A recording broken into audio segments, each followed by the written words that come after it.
Breaking tonight, Rhino Senator Kelly Loeffler is being accused of trying to buy her Senate seat. Congressman Matt Gaetz saying Loeffler's team went to President Trump's team about November's Senate vote, saying, quote, "Look, you guys gotta get Doug Collins out of this race," she said. "I have $50 million for this project, and I can either spend my $50 million getting new voters and helping the Trump campaign, or I can spend that $50 million taking out Doug Collins." Loeffler denies that charge and says Collins' campaign is in free fall and will say anything to distract voters. The point is, this didn't come from Congressman Collins. It came from Matt Gaetz. Joining us tonight is the man Kelly Loeffler desperately wants to get out of the race, apparently. She certainly wants to beat him. My guest is Congressman Doug Collins, ranking member of the House Judiciary Committee and Republican candidate for the United States Senate from the great state of Georgia. Great to have you with us. Congressman, this is, what credence do you give to the Matt Gaetz report on Kelly Loeffler? I have to ask.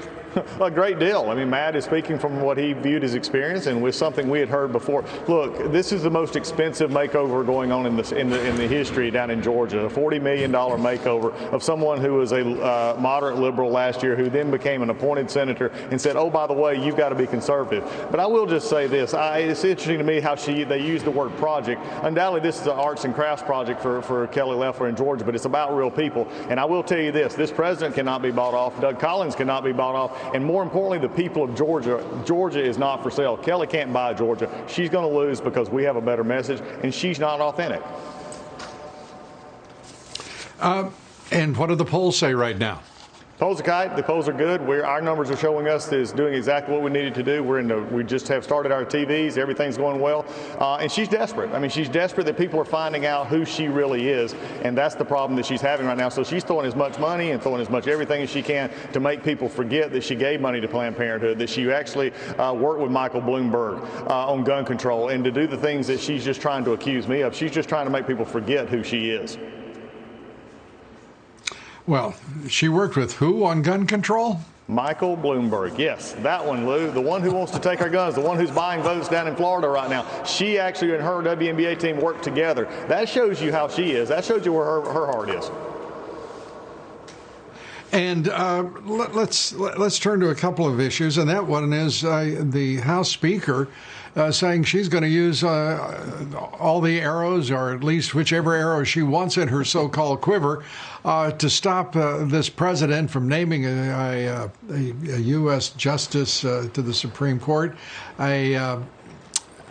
What do you make of what they're doing? This looks like a scorched earth policy from the radical Dems, who I thought couldn't go lower, but they continue to descend. As the old saying goes, I've seen the speaker get to the bottom and begin to dig. That's exactly what's happening right now. When I flew back into Washington, D.C. this week, and we had the House in session, you could smell just the desperation in the air. You could smell it around the speaker. You could smell it around the minority leader in the Senate. The speaker is so desperate because she knows the American people are following what President Trump is doing. They know that they want a better vision for what we have to offer from the Democrats and Joe Biden. And with this Supreme Court justice, he's going to do exactly what he said he would do: appoint a conservative Supreme Court justice, and the Senate's going to confirm it. She's got arrows in her quiver, but none of them are going to stop what's happening. And she is just desperate that people are seeing through her obstruction and her sham impeachment and everything that she's done over the last year and a half, and the Democrats are going down because of it.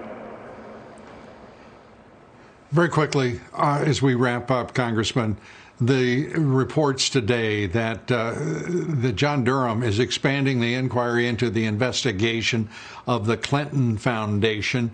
Your reaction? It's about time. And again, what I'm looking for from John Durham is not a fancy report. I want to see indictments like we've already seen with Klein Smith and a guilty plea. I'm ready for him to put the people who are behind going after our president, trying to take him down as a candidate and as a president, be brought to justice and put in jail.